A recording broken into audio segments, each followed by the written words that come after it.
Hola, ¿qué tal? ¿Cómo están todos? Un abrazo de este instituto. Pues vamos a empezar el día de hoy con una sesión muy interesante, una sesión dedicada a nuestros alumnos de tanatología forense. Entonces, pues bueno, son las 3 de la tarde con 8 minutos, ¿sí? Está la maestra Gabriela, María Gabriela Pérez Becerril y su servidora Ana María Sánchez Robles, que este día vamos a dedicar un par de horas de trabajo para hablar de temas de tanatología y temas de la tanatología vinculadas con derecho. Así es que, maestra, pues buenas tardes, maestra, nos volvemos a encontrar. Platiquemos un poquito, ¿por qué es importante que los tanatólogos sepamos el ABC del derecho, que estemos vinculados con temas de derecho? Buenas tardes, maestra, buenas tardes a todos. Es muy importante empezar a fusionar la tanatología con el derecho, porque ambas son área social, ambas son ciencias y ambas van de la mano con todas las actividades que realiza el individuo, la persona, desde su concepción, vida y muerte. El derecho cubre todos estos aspectos, por eso es tan importante que podamos unirlas, derecho y tanatología. Excelente, y es entendido que no hay una sola cosa que hagamos que no tenga que ver con el derecho, toda nuestra actuación diaria, ¿no? Y ahora, como tanatólogos, tenemos que tener una buena base para poder sugerir, para poder orientar a alguien que nos pida ayuda. Entonces es indispensable que un tanatólogo, dentro de esa formación, esta formación que está dando el instituto, conozca el ABC del derecho y su vinculación con la tanatología. Maestra, pues, ¿quieres que empecemos con tu presentación? Pues claro, entonces que sí. Vamos a ver estos materiales que la maestra preparó y pues vamos a ver qué útiles son para la vida cotidiana y bueno, son contenidos temáticos de nuestras asignaturas. Gracias. Bien, el tema tanatología forense es un tema amplísimo, solo que hoy vamos a utilizar ciertos temas, ¿no? Vamos a abordarlos. Tenemos que empezar por tal vez definir, ¿no?, qué es tanatología. Hemos dicho a lo largo de diversos programas o en clases que tanatología es esta ciencia que estudia la muerte, pero para poder estudiar la muerte tiene que haber vida y la persona durante su vida realiza diversos actos que van en función de su individualidad, que van a influir en la parte social, que van a influir en la parte cultural, en la parte institucional, en la parte de gobierno y en la parte de medio internacional. Entonces aquí siempre preguntamos, y yo les digo a mis chicos en clase, ¿no?, ¿cuándo escuchamos a alguien o cuando nosotros mismos decimos voy a casarme, voy a ir a consultar al abogado? Voy a vender mi casa, voy a consultar al abogado, ¿no? Me voy a divorciar, voy a ver al abogado para pedir una asesoría. Difícilmente en todas las acciones que realizamos pedimos esta participación del abogado. Vamos, hacemos lo que mejor creemos a nuestro leal saber y entender, y después ya nos estamos ahí dando de topes en la pared diciendo es que yo no sabía, es que no me acordé, es que si me hubieran dicho, pero no fuimos a ver al especialista en derecho. Entonces, por eso es tan importante que si la tanatología va en todas nuestras etapas de vida, el derecho va cubriendo todas estas etapas de vida. Como sabemos, derecho es el conjunto de normas jurídicas que rigen y regulan la conducta del hombre en sociedad. Entonces, si solo extraemos la conducta del hombre en sociedad, es todo lo que yo haga, tiene que estar regulado por el derecho, ¿verdad? Y se nos olvida siempre consultar a los especialistas, y para eso estamos. Y bueno, vamos a iniciar porque ¿quiénes somos nosotros como individuos? Y el derecho nos lo va a decir. Y en el artículo del 22 al 24 del Código Civil para la Ciudad de México nos dice que las personas somos personas físicas y personas morales. La persona física es aquella persona que goza de una capacidad jurídica que va a adquirir por el nacimiento y que va a perder con la muerte. Ciclo de vida, lo que vamos a ver más adelante con lo que nos va a explicar la maestra Ana de los procesos de muerte. Y nos dice también estos artículos, pero desde el momento en que un individuo es concebido, entra bajo la protección de la ley, porque es sujeto de sucesiones, es sujeto de derechos, es sujeto de obligaciones, ¿no? De protección. Entonces, esta parte es muy importante que la vayamos conociendo, ¿no? Porque a veces dicen, ¿y quién me cuida a mí en proceso de concepción o quién me protegió en mi niñez? Pues el derecho. El problema es que tenemos tanto desconocimiento que no lo sabemos ejercer o hacer valer a nuestro favor. Entonces dice que si desde concepción estamos protegidos, se nos va a considerar como nacidos para todos los derechos y garantías que tiene no solo el Código Civil, sino todas las normas que forman nuestro derecho mexicano. Dentro de este reconocimiento que nos hace la ley, de esto que estamos diciendo, que desde que concibes, entras en lo que se llama una capacidad jurídica de goce, ¿no? ¿Por qué? Porque no eres tú todavía una persona plena para poderlo ejercer por ti. Únicamente lo que vas a hacer es tener derecho a la escuela, derecho a la salud, derecho a una familia digna, derecho a que no te maltraten. Esos derechos son de goce y esos se gozan desde la infancia, desde concepción, hasta que llegamos a la mayoría de edad, ¿verdad? Entonces, esta es lo que conocemos en el ámbito del derecho como capacidad de goce. La minoría de edad, el estado de interdicción y las demás incapacidades, puedes ejercitar tus derechos y obligaciones a través de representantes. Y entonces aquí ya después veremos las figuras de la tutela, de los juradores y demás. Cuando no lo puedes ejercer por ti, tienes otros representantes que los hacen valer por ti. Y en el artículo 24 vemos que nos dice que el mayor de edad tiene la facultad de disponer libremente de su persona y de sus bienes. Y entonces, aquí ya nos dice que el mayor de edad ya es una persona capaz. Y entonces ahí ya estamos hablando de la capacidad de ejercicio, ¿no? Puedo decidir sobre mí todos aquellos actos jurídicos y no jurídicos que van a verse relacionados con todas mis personas, con todas mis decisiones y con todas las personas que están a mi alrededor. Y algo bien importante que nos dice el artículo 24, y de sus bienes. Y entonces ya nos está hablando de uno de los atributos de la personalidad, que es el patrimonio. ¿Ok? Bien, entonces eso es importante que avancemos, ¿verdad? Porque nos está diciendo que es una persona. Esta persona tiene atributos, ¿no? Que la misma normatividad nos dice. ¿Cuál sería el atributo más importante? Pues el que nos identifica, el nombre, el saber quién soy. Entonces, en el Código Civil, artículo 58, nos dice que se va a componer nuestro nombre, que es un medio que nos identifica, a través de nombres propios, los apellidos paterno y materno que te corresponden por familia. En su caso, ¿verdad?, se especifica que te deben de presentar vivo o muerto.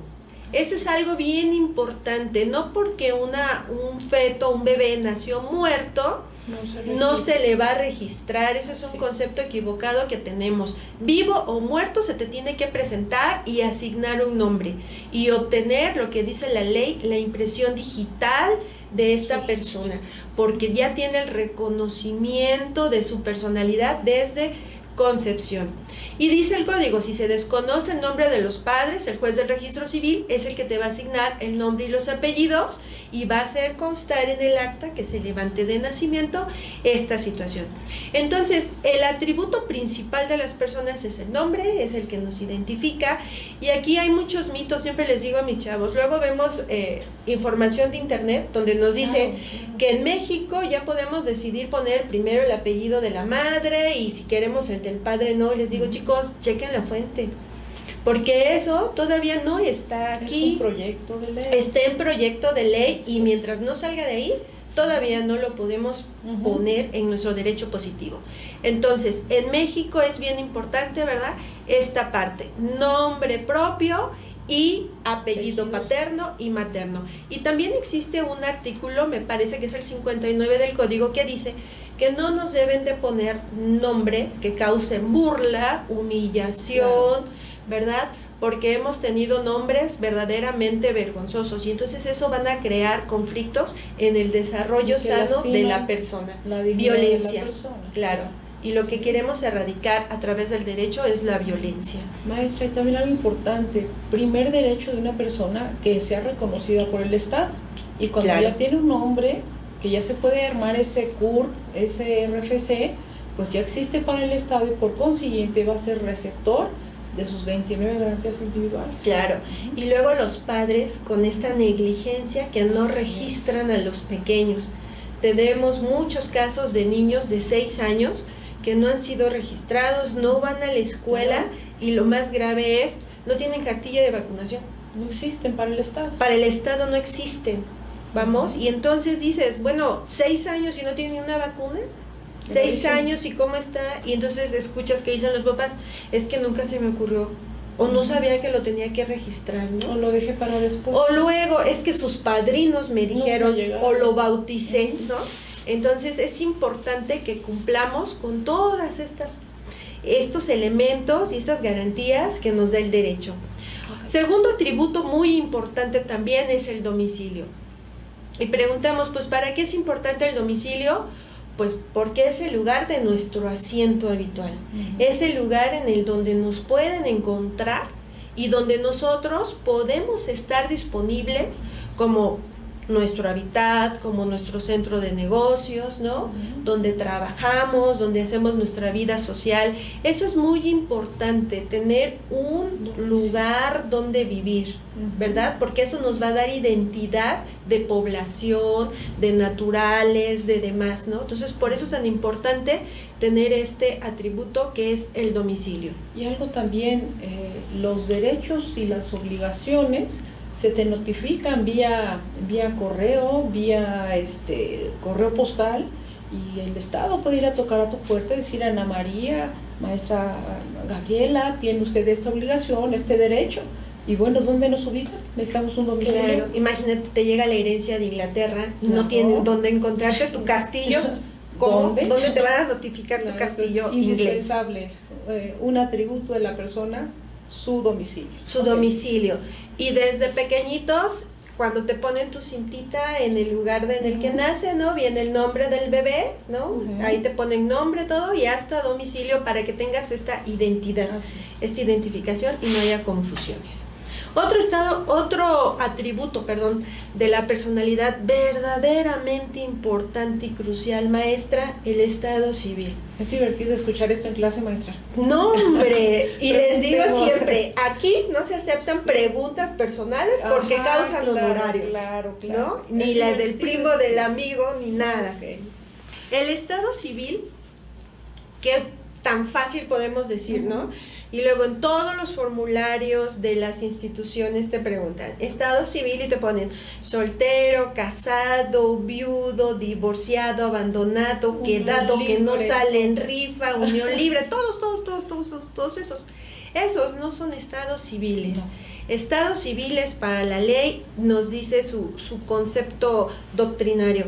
El estado civil es un estatus o posición de índole jurídica que ocupa una persona en relación a la familia y en particular al matrimonio. No hay más, ¿no? Entonces, si es en relación al matrimonio, solo es estado civil, soltero o casado. No hay más, no hay ni viudo, ni en concubinato, no hay más. Medio casado, medio no. Divorciado, me salí de la casa hace 2 días, no existe.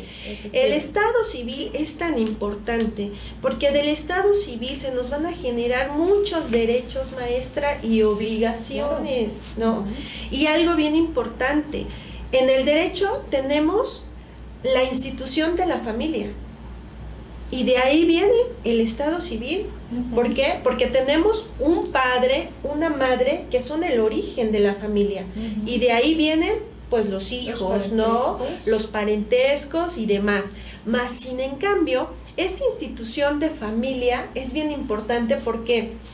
Porque después oímos, en pláticas, ¿no? O cuando te van a consultar y te dicen, es que yo no me divorcio por los hijos, porque no quiero que ellos pierdan a su papá.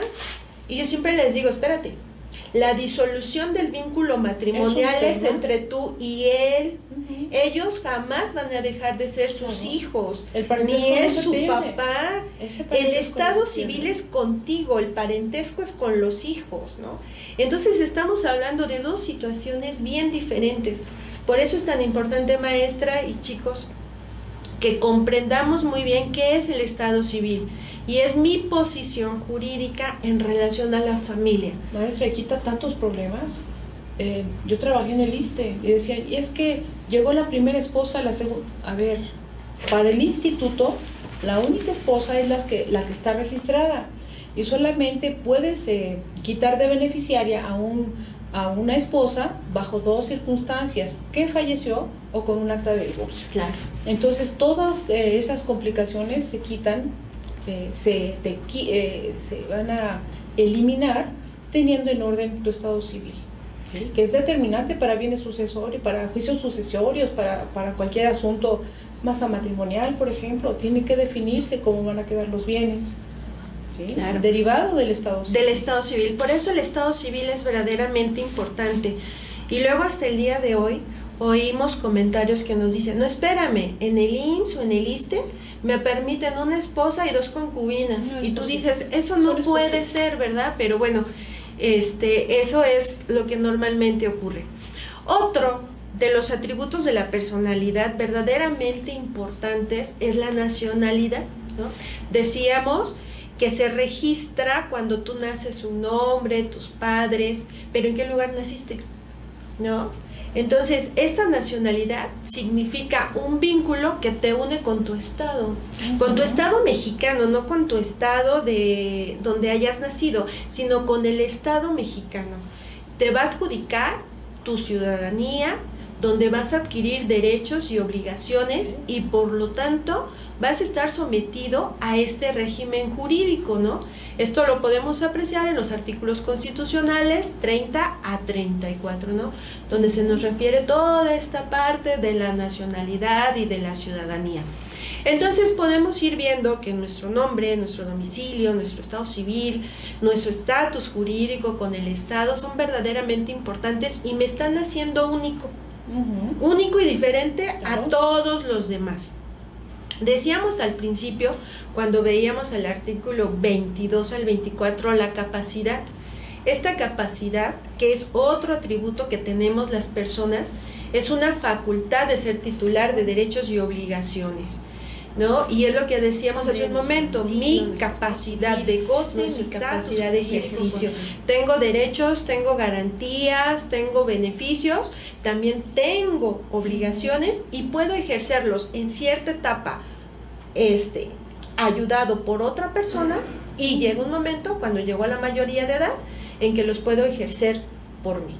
Entonces, todos estos que hemos visto hasta ahorita me hacen una persona única. Y como decíamos, que nos daba el origen del patrimonio. Y el patrimonio, que es el último atributo de la personalidad, que es todo el conjunto de bienes y deudas que posee una persona, que puede comprender objetos materiales, derechos u objetos inmateriales, que forman parte de mi propiedad privada, ¿verdad? Y que yo decido de forma muy, muy personalísima qué hago o qué no hago con ellos. Claro que sí. Y entonces cada uno de estos atributos que yo tengo como personalidad, de personalidad, se van a ver afectados cuando viene la muerte. Claro, y este es un tema súper complejo cuando vemos estos juicios, cuando estamos acompañando, sugiriendo en temas de tanatología el patrimonio, y vemos que una persona está enfermita y se está complicando el tema del patrimonio entre los familiares. Y cuando hablamos de capacidad, que hay un hermanito o un familiar con discapacidad, esa persona tiene capacidad de gozar de eso, pero no va a poder disponer, ¿sí? No va a poder vender, no va a poder realizar actos jurídicos, y todo eso pues vinculado perfectamente con nuestro tema, que es tanatología. Entonces, ya entiendo, maestra, y cada vez defiendo más la posición como abogada de trabajar estos temas de derecho en nuestra maestría, en doctorado de tanatología. Son fundamentales. Nos aplanan el camino y mejora la relación de las personas. Claro, y nos va haciendo que si conocemos esto, podemos tomar decisiones más sabias. Claro. Y nos podemos ahorrar gastos innecesarios y complicaciones a futuro. Así es. ¿No? Siempre les digo a mis chicos, nosotros a veces no sabemos prever. No sabemos tomar decisiones que nos hagan prever, evitarnos un posible problema. No, sino ya que estamos en el problema, queremos solucionarlo. Pero queremos solucionarlo desde una posibilidad como si nunca hubiera existido. Y eso es verdaderamente imposible. Lo que tenemos que hacer es saber esto que es tan elemental, tan básico para nosotros, y poder a partir de ahí tomar decisiones, decía hace un momento, más sabias, más adecuadas. Maestra, y hay que tener una cultura jurídica. Este ABC tan básico de tener nuestra situación patrimonial, nuestra relación de personas, ¿sí?, con el Estado civil, cómo da orden en una casa. Entonces, definitivamente todo mundo debe de tener el ABC de esto. ¿Sí? Sí. Y quitarse complicaciones, ¿sí?, y llevar lo más ordenada que sea posible la vida, de lo que hablábamos hace un momento, antes de llegar a ese tramo final que nadie quiere ver, y por eso los tanatólogos nos dedicamos a ese tramo tan importante, ¿no?, tan fuerte emocionalmente, pero pues bueno, nos gusta este tema de abordar este tema de tanatología, y bueno, desde la óptica jurídica y también desde la óptica humanista, como se ve en este instituto. Sí, pues adelante, maestra. Bien, entonces estos son nuestros atributos de la personalidad. Es importante comentarles a todo nuestro auditorio que a través de nuestras redes sociales pueden iniciarnos con preguntas, comentarios, para que la maestra y su servidora los podamos ir atendiendo. ¿Qué institución, verdad, es la que va a regular o se va a ver vinculada precisamente con todos estos actos de la persona? Pues es esta institución que a veces no validamos y que decimos, ay, tengo que ir al registro civil, ¿no? Ay, qué flojera, ¿cómo? Tengo que ir a pagar. Pues sí, el registro civil es una de nuestras instituciones que se hace cargo de nosotros en todos nuestros actos jurídicos que hacemos, ¿verdad? Y que debemos de ir. En la Ciudad de México, el registro civil está a cargo de los jueces de registro civil autorizar todos los actos del Estado civil, y va a extender todas las actas relativas a nacimiento, reconocimiento de hijos, adopción, matrimonios, divorcios administrativos, concubinatos, defunciones, rectificaciones de estas actas, reconocimiento de la identidad de género actualmente, y esta base de deudores alimentarios que tan necesariamente tuvo que surgir, y otras dos figuras que vamos a ver un poco más adelante: declaración de ausencia y presunción de muerte, entre otras cosas, así como los asientos relacionados de los divorcios judiciales que se hacen, que hacen las personas y que se deben de quedar registrados para poder esas continuar. anotaciones de las actas de divorcio. De las actas algo bien que se importante. hacen. Retomo un poquito, Benito Juárez con esta ley de reforma. Cuando él asume, dice, el Estado debe de estar configurado población, territorio y gobierno. Y la población la llevaba registrada a la iglesia, en los libros de la iglesia. Entonces, pues bueno, Benito Juárez, entrando por Veracruz, inicia la configuración de esta institución que le da estructura a la población mexicana. Claro. Así es que, de verdad, que fundamental es tener un registro civil ordenado. Y que aprovechemos esta institución del registro civil, porque es para nuestro beneficio. Y siempre les digo a mis chicos, revisemos nuestras actas, revisemos nuestros nombres correctos, revisemos que nuestros padres sean nuestros padres, que nuestra familia sea nuestra familia, porque ante un momento de una muerte inesperada o sorpresiva, vamos y sacamos ahí del último cajón el acta y nos damos cuenta que no coincidimos con los parentescos, títulos, ¿no?, con fallas. Claro, títulos y cosas así. Entonces es bien importante, nunca le prestamos atención a estas actas.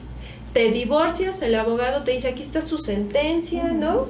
Y nunca pregunto, ¿y qué sigue? ¿Ya con esto estoy todo? No. O el abogado me dice, ¿sabe qué? Hay que hacer el registro en el registro civil. Ay, no, abogado, ¿para qué eso usted lo hace? Porque seguramente quiere seguir sacándome dinero, ¿no? Entonces, bueno, ante eso, ¿qué podemos hacer? Pero la institución que tenemos de registro civil es tan importante que la conozcamos y sepamos cuál es su función. En el mismo contenido de lo que nos hace mención el Código Civil del Registro Civil, del Código Civil, nos habla del artículo 39 y nos dice precisamente, bien importante, el estado civil solo se comprueba con las constancias relativas del registro civil. Ningún otro medio de prueba es admisible para comprobarlo, salvo los casos expresamente aceptados por la ley, que prácticamente no existen. Claro. El registro civil podrá emitir constancias parciales que contengan extractos de actas registrales y harán prueba plena sobre la información que contengan. Siempre cuando pedimos para iniciar algún juicio civil, ¿qué documentos tenemos? Como las actas, te dicen, no tengo acta, pero tengo fe de bautizo. Pero tengo el comprobante de, no, eso no nos sirve. Documentales públicas. Documentales públicas, por eso la naturaleza de la prueba, ¿no? Y ahí nos estamos enfocando al área procesal civil, ¿no? ¿Cuál es la validez y el reconocimiento de estas probanzas que lo que el Estado civil registra tiene fe pública? Claro, son sus propios documentos generados por el propio Estado y están validados por él. Y no son sujetos a duda. ¿Vamos? Así es. Entonces, por eso es la validez de un acta. No hay nada que hacer. No hay absolutamente nada que hacer. Entonces, por eso es tan importante que tengamos el debido cuidado de que estas actas estén especificadas como deben de ser, ¿verdad? Bien. Después tenemos otro artículo a resaltar, ¿verdad? Que nos dice el artículo 50. Las actas del registro civil extendidas conforme a las disposiciones que preceden hacen prueba plena de todo lo que el juez del registro civil en el desempeño de sus funciones da testimonio de haber pasado en su presencia, sin perjuicio de que el acta pueda ser redarguida de falsa, o es decir, que se le haga valer una falsedad o una invalidez. Las declaraciones de los comparecientes hechas en cumplimiento de lo establecido por la ley la hacen fe hasta que se pruebe lo contrario, ¿verdad?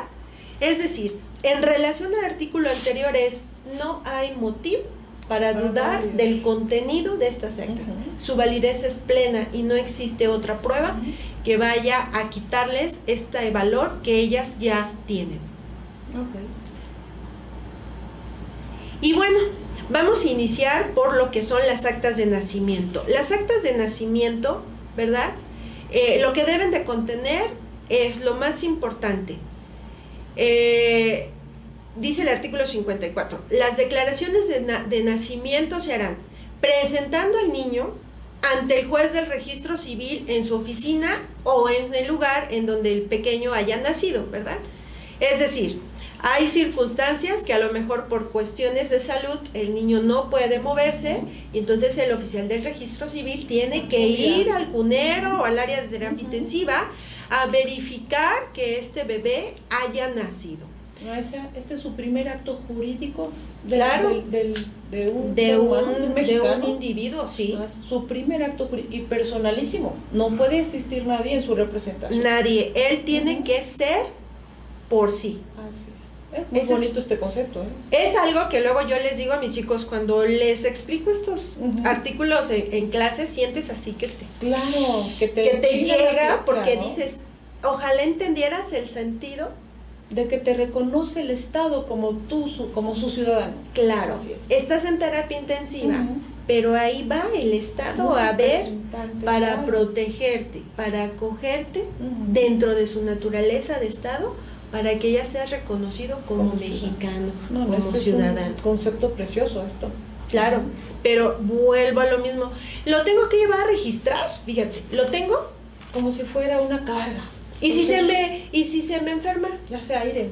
Sí, no, mejor es que dice la tía que después de los 40, ¿no? De los 40 días ya lo llevo porque ya está fuertecito. Y no entendemos 6 meses, el 8 meses, maestra. ¿Y ese niño no está registrado? Te digo, 6 años, maestra. 6 años. ¿Qué cosas? y luego no los registran, ¿no? Dice ahí, regresamos la diapositiva, por favor, acompañado del certificado de nacimiento que va a ser suscrito por médico autorizado en el formato establecido por la Secretaría de Salud, ¿verdad?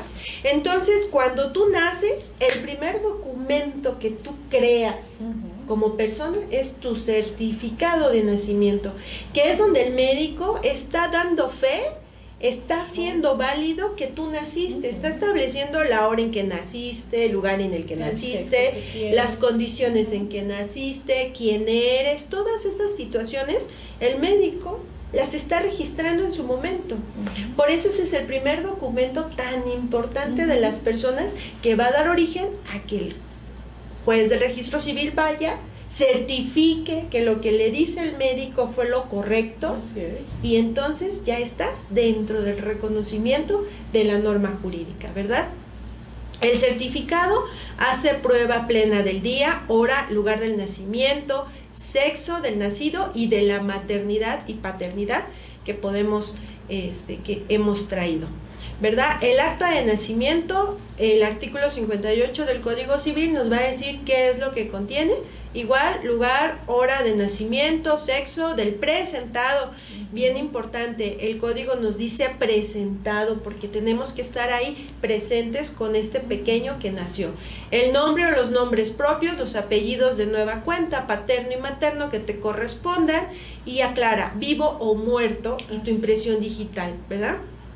Si se desconoce el nombre de del padre o de los padres, el juez del registro civil te pondrá el nombre y el apellido y va a hacer valer esta circunstancia. ¿Por qué?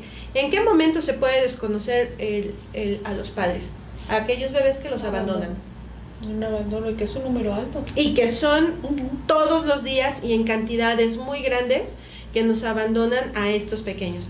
Entonces, el juez del registro civil va a exhortar a quien presente al niño con el nombre propio que se le va a registrar, que no sea peyorativo, discriminatorio, infamante, denigrante, carente de significado y que constituye un signo o símbolo en siglas, o que bien se exponga al registrado a ser objeto de burlas, ¿no? Claro. Lo que platicábamos hace un momento, debe ser un nombre digno.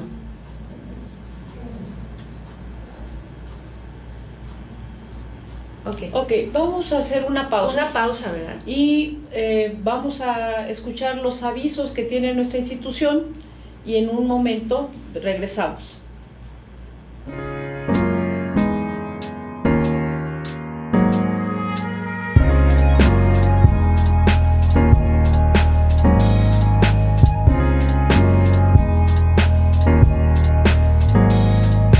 Pues bueno, regresamos y seguimos trabajando con estos temas de tanatología.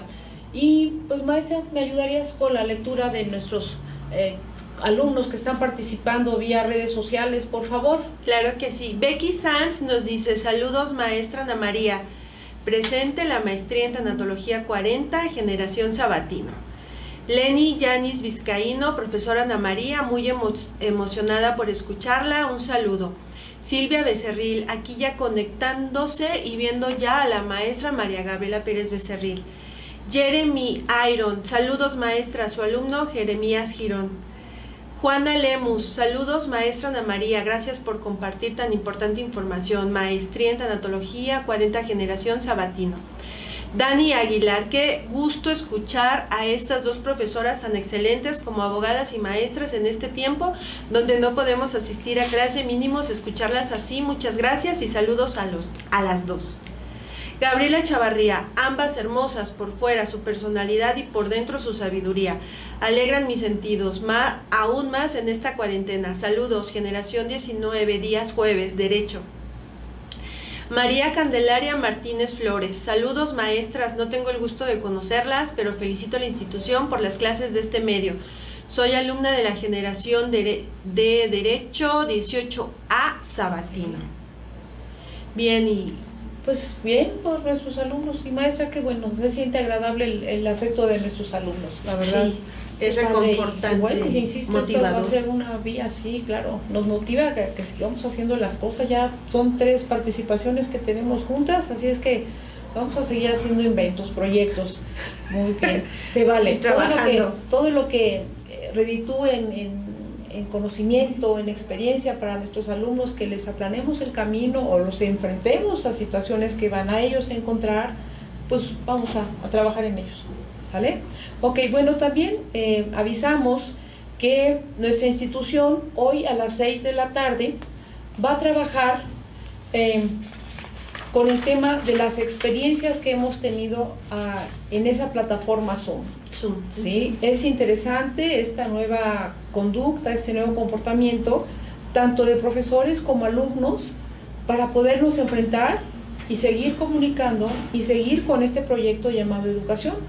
Entonces, pues hoy a las 6 de la tarde, un grupo de personas, ¿sí?, se han reunido y van a estar interactuando con las personas que quieran participar también para hablar de las experiencias que hemos vivido a través de la plataforma Zoom. Entonces, pues bueno, el ID para poder ingresar es 647-061-866, no necesita contraseña, lo repito, el ID 647-061-866, sin contraseña, entrando a las 6 de la tarde y esté el espacio abierto para poder participar de estas experiencias fuertes, interesantes, innovadoras, y que creo que ya nos habíamos tardado, que ahora por necesidad lo hacemos. Pero bueno, esto es la educación del siglo XXI, ¿sí? Pues maestra, si continuamos con tu tema, por favor, ¿sí? Que es interesante el tema de los registros y actas de nacimiento. Claro. Platicábamos hace un momento que es el primer acto jurídico, ¿no? Y al estar protegido dentro del ámbito del derecho, por eso quiero resaltar este artículo 63 del Código Civil, que dice: se presume, salvo prueba en contrario, que un hijo nacido en el matrimonio es hijo de los cónyuges, ¿no? Se presume. Se presume, ¿por qué? Porque en el matrimonio, al ser esta institución familiar, social, jurídica, no queda lugar a duda que la procreación es de este mismo matrimonio, ¿no? Y para que nos empecemos a quitar esos mitos que siempre hay en todas las familias, ¿no?, que van a ver si de veras el bebé se parece al esposo, claro, ¿verdad? Claro. Y nomás no se parece al esposo y empiezan a estigmatizar a este pequeñito, es que no está morenito como nosotros, nos sacó los ojos azules, entonces este no es nuestro hijo, ¿verdad? Es de nuestra tribu. Claro. Entonces, desde la ley sabemos que nos dice este derecho, esta garantía para esta personita que está naciendo. Estás dentro del matrimonio, tienes tus padres, tienes tu familia, tienes este respeto, tienes esta identidad, tienes esta estructura, ¿verdad? Y de ahí nos vamos a ir quitando, ¿verdad?, el decir, como sucedía antes, es que a este yo no lo registro, porque no se parece, ¿no? Este regístralo tú, este sí se parece a mí, este sí lo registro, ¿no? Todos esos mitos que hemos tenido como parte social. Sí. Esos prejuicios. Y hasta siglo XXI todavía los tenemos. Se siguen dando. Bien. Ok.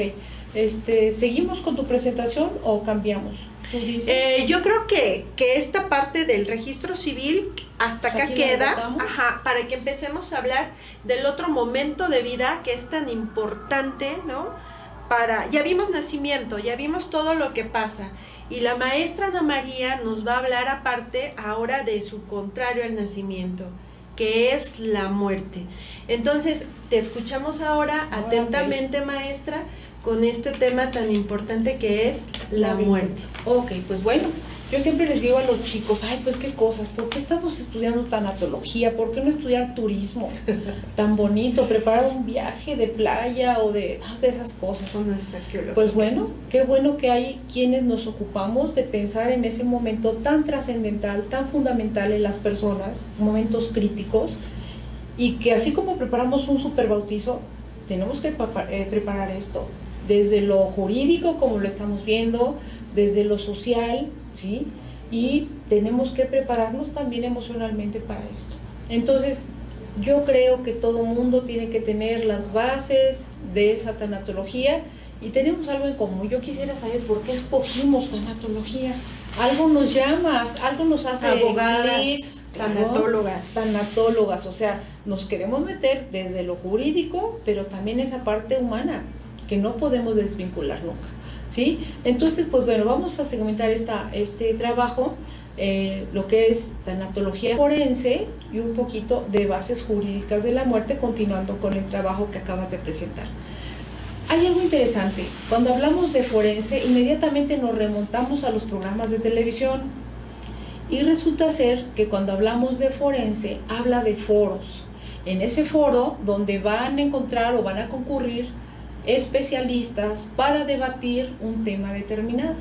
Entonces, suena bien el tema forense y vinculamos con cosas policíacas, suena bien, pero también podemos hacer algo forense en temas de derecho, en temas de contabilidad. La otra vez escuché que unos contadores estaban preparando su espacio forense para hablar de esta nueva reforma en temas de pago de impuestos, ¿no? Entonces, este es un concepto.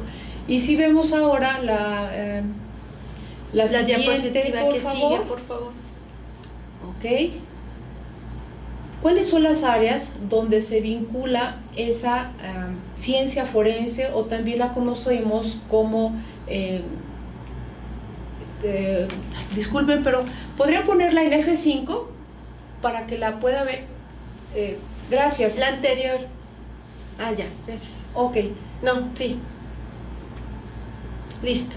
Ok, perdón, pero es que me falla un poquito la vista. Entonces, las ciencias forenses, bueno, están vinculadas al derecho, la antropología, que habla de las estructuras, las formas de los esqueletos, ¿sí? El cómputo forense, que es desde usar todas las tecnologías de comunicación y de información, y desde el hecho también de que vayan a inspeccionar una computadora para ver qué IP se vincularon, qué páginas se consultaron, y ahí está el cómputo forense. La documentología, eso es importantísimo, hablamos de falsificación de firmas, de sellos, de papel. Entonces ahí está lo que se conoce también como documentos cuestionados.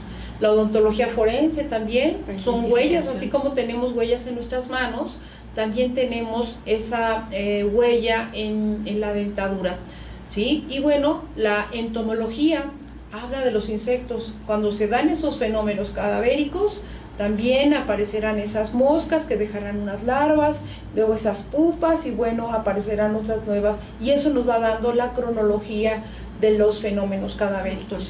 La genética forense, cuando tenemos que buscar un tema de parentesco, ¿sí?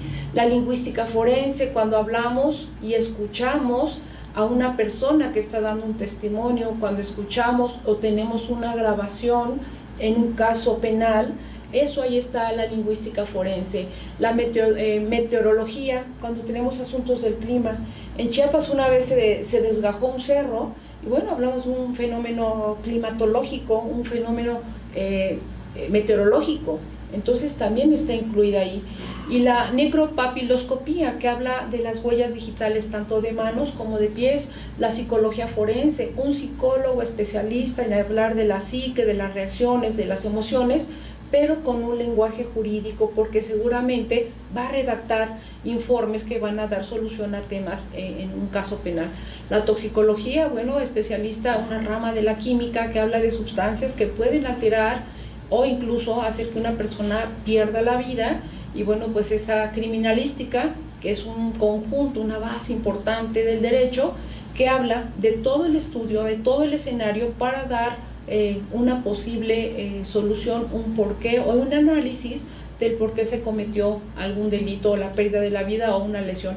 Y la balística, un área también donde se observa, se reconoce qué tipo de arma, las distancias, trayectorias y armas de fuego y también explosivos. Eso es lo que trabaja la balística.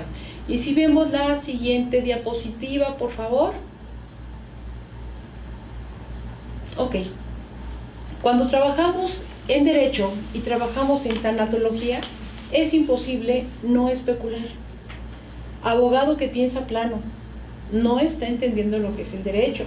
Nosotros nos podrán decir alguna cosa a las personas que defendemos, pero podría haberse suscitado otra. Hay una teoría que dice que solamente la víctima y el victimario saben lo que pasó, y eso pensando que no estuvieran en estado alterado. Entonces siempre tenemos que especular, ¿de acuerdo? En materia, lo que mencionábamos, tenemos que saber de derecho. En materia penal, que estamos hablando de temas de pérdida de la vida o lesiones, hay un sujeto activo y un sujeto pasivo. Hay un delito, ese delito que puede ser generado únicamente de dos formas: alguien que lo comete en su carro, ¿sí? O la otra, también se puede cometer un delito no haciendo las cosas. Y el mejor ejemplo, y cuando hablamos de este tema, una persona necesita tomar un medicamento a una hora determinada y no se la dieron, y con eso le disparó la presión o le produce un infarto. Entonces, un delito solamente se comete por una acción o por una omisión. Algo pasa también cuando una persona genera un delito aquí en su cabeza, y lo conocemos como el elemento interno. Quería hacerlo, ya lo había planeado, ¿sí? Y la otra no quería hacerlo. Una persona que va manejando en su carro y se le atraviesa a alguien y lo arrolla, lo que siente es culpa, ¿sí? No había intención. Entonces, son de las cosas que tenemos que saber también, entender en este mundo de la tanatología, observar, ¿sí? Por si acaso tenemos que sugerir o acompañar a alguien. El Estado va a dictar medidas de seguridad, ¿sí? ¿Para qué? Para prevenir un delito o para prevenir un segundo delito. El Estado reacciona de esa forma, sancionando de inmediato o imponiendo medidas de seguridad. Cuando se genera un delito, solamente hay dos formas de avisar al Estado: una querella y una denuncia. La querella va a ser la persona, únicamente la persona, a título personal, a petición de parte, ¿sí? Violencia doméstica, fraude, lesiones, esos que se dan de golpes entre los carros, solamente ellos pueden ir a denunciar. La mamá que le pegan a su hija, no, tiene que ir la hija a denunciar, ella va a ser la querellante.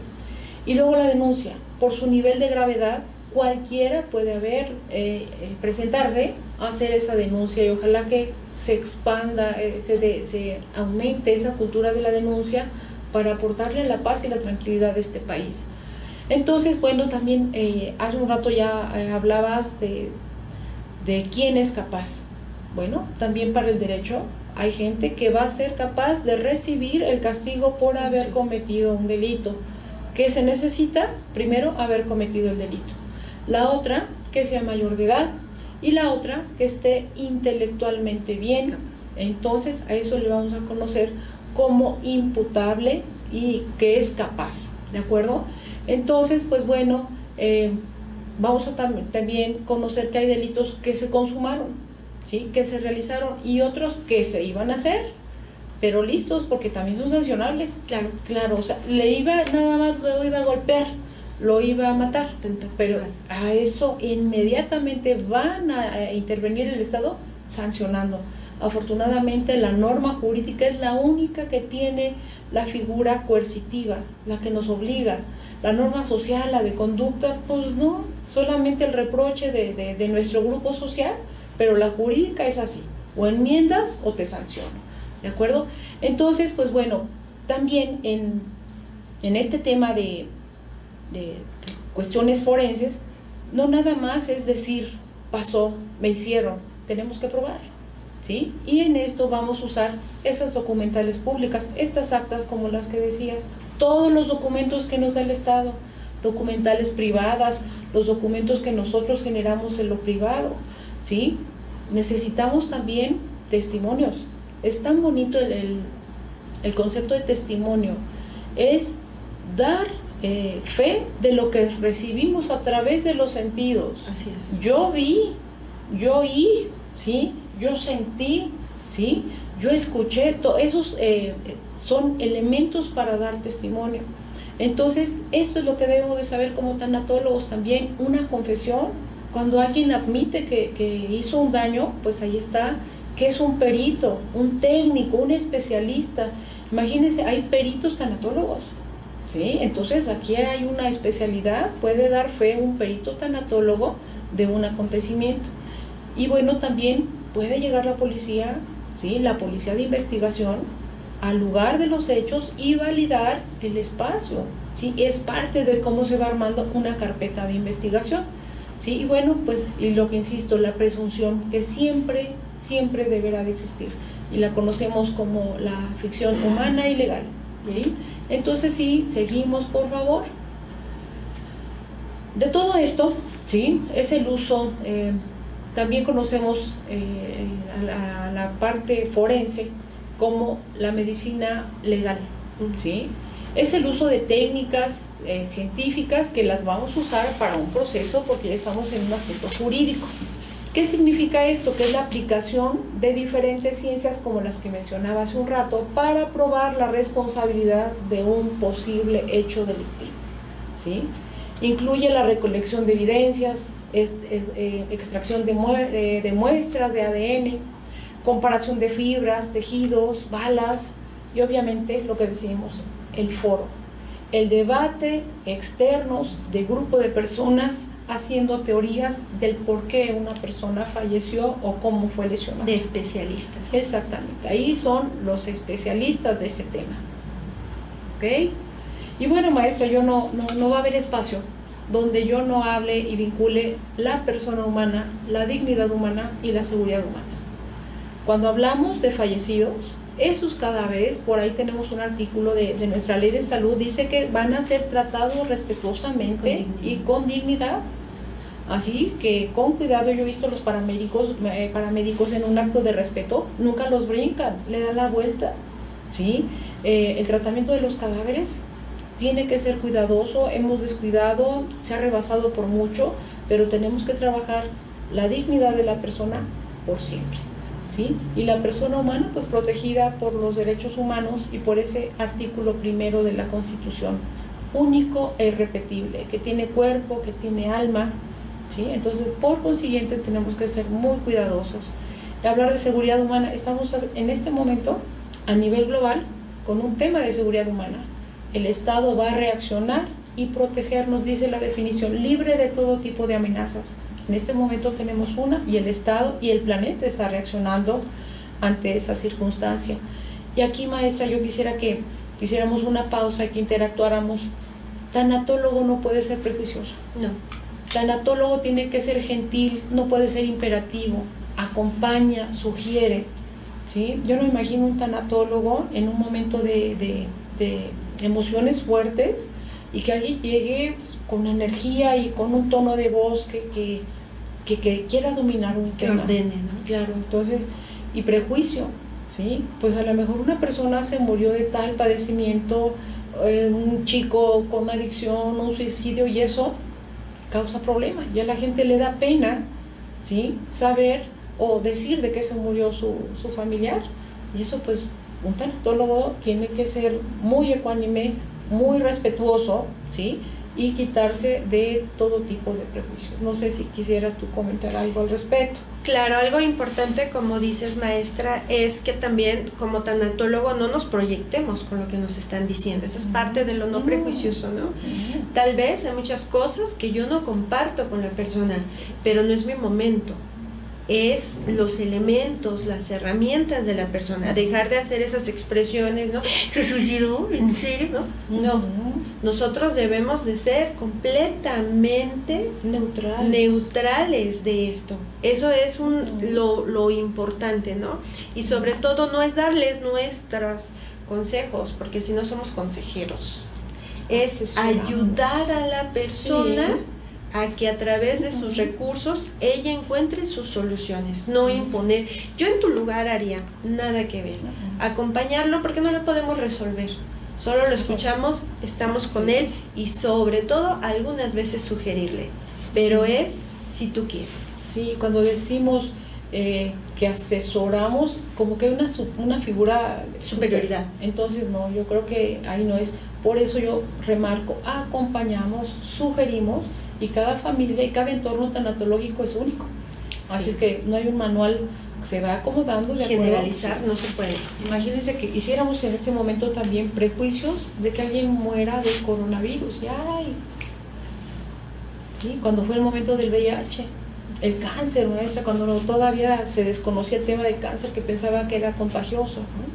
Entonces, pues bueno, así en ese marco, cuidar a la persona, cuidar su dignidad, su seguridad, ¿sí? Ese tanatólogo sin prejuicios, ese trato amable, ¿sí? Humano. Claro, ¿sí? No imperativo, no invasivo, ¿sí? Y que siempre debe de acompañar si se lo piden, y sugiere también si se lo piden, porque también esos que intromisivos sí, pero si todavía no le piden la sugerencia, ¿no? Entonces, pues, esa parte. Muy bien, si vemos la que sigue, por favor. Y bueno, aquí me arranco, eso también es fundamental. Cuando hablamos de derechos humanos, nuestro derecho mexicano, el bien más preciado y protegido por todas las civilizaciones y por todas las legislaciones es la vida. Indudable. Entonces, lo ponemos en esta jerarquía y pues hay de aquel que atente contra el bien más importante, ¿no? Y cuando lo vemos en un aspecto general, no nada más vida es que se llenen los pulmones, que funcione o inicie la función cerebral. La vida es un contexto, un concepto amplio, ¿sí? De vivir en cantidad, calidad, en dignidad, con lo mínimo necesario, ¿sí? Entonces la vida es un aspecto importantísimo, ¿sí? La ONU tiene unos esquemas, unos parámetros muy altos también, lo que es calidad de vida.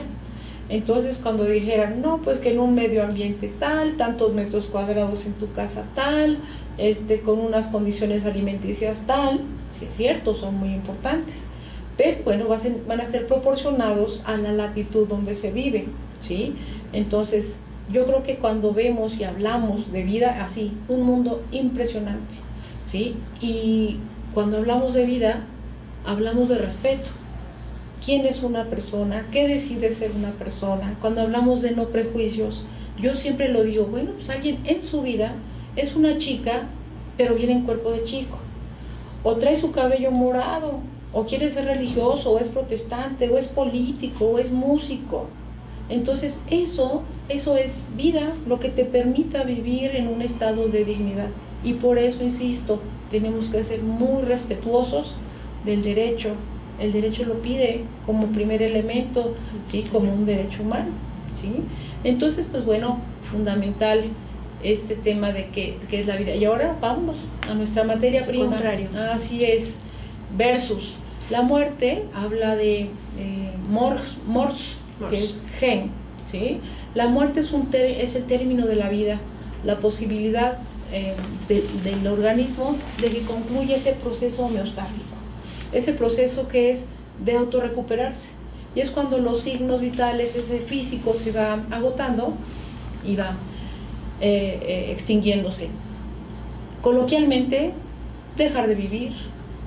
Cuando hablamos, porque la tanatología no nada más se limita, es multidisciplinaria. Habla de los aspectos físicos, espirituales, jurídicos, y bueno, pues aquí hablamos de algo hasta místico, separación del cuerpo y espíritu. ¿Alguien ha visto al espíritu? ¿Alguien ha visto el alma? No, pero ¿cómo decimos me dolió hasta el alma? ¿Sí? Entonces estamos hablando metafóricamente, pero encierra, ¿sí?, un mundo de información que puede ser religiosa, puede ser espiritual, jurídica, del mundo de la tanatología. Otro concepto es la elevación de la esencia y la separación de la materia. Y vamos a ver a nuestros filósofos, a Kant, ¿sí?, a Tomás de Aquino, que hablan precisamente de esta separación de cuerpo y alma. Entonces, pues bueno, ahí está el concepto fuerte de muerte. Y cada cultura le da una interpretación físicamente, ¿sí?, y también de fuerza, ¿no? A mí me impresionó los ritos mortorios en la India, por ejemplo, para los monjes budistas, en ese río Ganges que van quemando a los cuerpos. Yo participé con una amiga que es de religión judía en el fallecimiento de un familiar. El aseo, ese cepillado del cuerpo, porque tiene que presentarse con su creador impecable. Entonces es tan interesante este mundo de la tanatología y la interpretación de cada una de las culturas. Es hermoso y tan respetuoso que debe de ser uno de todo lo que para unas culturas sería durísimo, ¿sí?, quemar a alguien en el río Ganges, ¿no? Pero bueno, es parte de la cultura de la India. Ok. Y hace un rato hablaba de que siempre vamos a especular, ¿sí? Desde lo jurídico, maestra, cuando alguien atenta contra la vida, eso es un hecho para investigar. Vamos a ver desde las cuestiones naturales, pues terminó el ciclo, ese proceso homeostático, lo sobrenatural, también la gente necesita explicaciones sobrenaturales, e insisto, nos quitamos de temas de prejuicios, ¿no?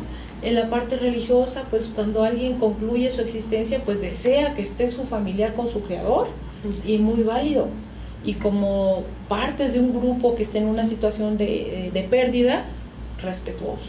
Esa es la regla número 1 de la convivencia humana, respetuosos a los conceptos, pero sí hay una regla básica, nada que atente contra derecho, ese sí es fundamental, ¿sí? Los ritos mortuorios y eso tienen su normatividad, ¿sí? Podemos creer cuestiones diferentes, pero la norma jurídica dice de aplicación general, entonces ahí es que no hay de otra, la cumplimos porque la tenemos que cumplir, claro. ¿Sí? Si vemos la que sigue, por favor. Algo importante, para que alguien decida tomar decisiones, habla mucho de su ser y su deber ser. El deber ser tan sencillo, ¿qué espera la sociedad de mí? ¿Qué espera de mí como persona? ¿Cómo me cuidé? Si decidí, ¿cómo me resetea, me exige la sociedad que sea? ¿Sí? El deber ser y el ser, ¿sí? Lo que me dijeron que tenía que ser, Ana María, pórtate bien, Ana María, ¿sí? Y luego ya como persona adulta empieza uno a tomar sus propias decisiones, ¿sí?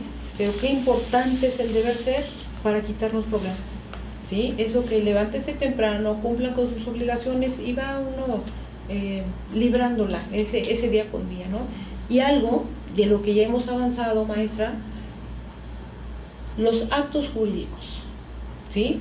Tanatólogos tenemos que saber qué son los actos jurídicos, pues ir a registrar a un pequeño, firmar un contrato de servicios como este de la escuela, casarse, descasarse o divorciarse, hacer un testamento y bueno, los hechos jurídicos. Aquí estamos viviendo un tema de hecho cantidad, un asunto de la naturaleza donde no interviene la voluntad de la persona, ¿sí? Pero ¿qué creen?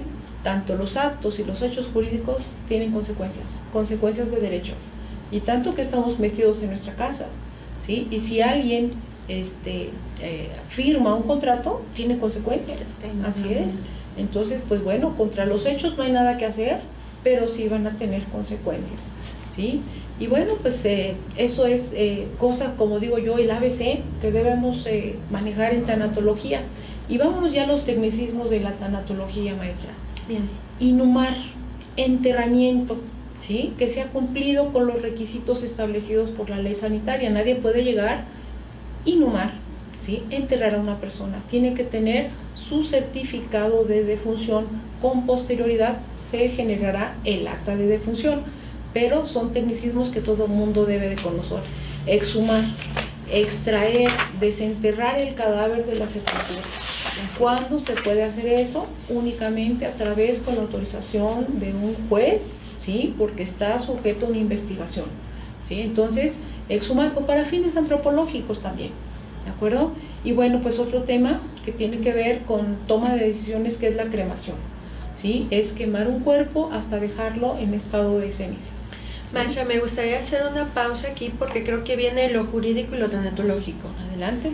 Maestra, ¿qué sucede cuando a la generalidad le preguntamos, oye, cuando tú mueras, ¿qué quieres que hagamos contigo? ¿No? Claro. ¿Y qué pregunta tan difícil? ¿No? Porque, ¿qué? ¿Quieres que me muera? Exacto. ¿O qué? Sí. ¿Qué vas a hacer? ¿No? Y qué difícil es poder decidir, quiero que me inhumen, ¿no? Quiero que me cremen y quiero que lo hagan. Y bueno, tienes el valor de decirlo y te dice tu pareja, no, ni más. A ti no te voy a hacer cenizas. Sí, no, tú te tienes que ir a la tierra, porque tengo que llegar yo después y alcanzarte, ¿no? Sí. ¿Qué opinas de esto, maestra? Pues fuerte, pero tenemos que trabajar, ir educando a la gente. Y bueno, también nuestra esfera social dice algo. También no sé si tengamos los panteones suficientes en esta ciudad, y hay enfermedades que tienen que ser por cremación, alguien que tiene una sepsis tremenda, claro, se sugiere que los cuerpos sean quemados, ¿sí? Entonces, tenemos que preparar, hacer parte de nuestra vida cotidiana los comentarios de lo que quiero, ¿sí? Claro. Y aparte estamos hablando de nuestra voluntad, maestra. Otro bien jurídico que protege el derecho es la libertad, y una persona cuando fallece puede decidir qué es lo que quiere que se hagan con ella. Indudablemente. Y yo escuché a alguien muy fuerte también que dije, bueno, y de cierta forma tiene razón, pero, ahí viene el pero, que decía, es que cuando se muera mi mamá, eso lo vamos a decidir nosotros. Bueno, y entonces la voluntad de la mamá no tiene validez.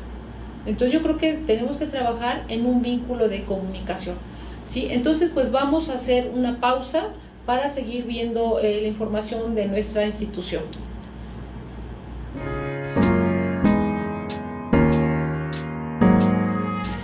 Haciendo compras, como dices. Ok, pues vamos a continuar con este tema tan interesante, bases jurídicas de la muerte y tanatología forense. Yo me atrevo a decir que si no somos responsables sobre estos temas, podemos cometer en situaciones muy, muy fuertes donde una persona podría estar sujeta a un caso penal. ¿Sí? Entonces, yo digo, a ver, una persona fallece en su casa, le vamos a pedir al médico que vaya a generar el certificado de defunción. Yo me pondría en el lugar del médico.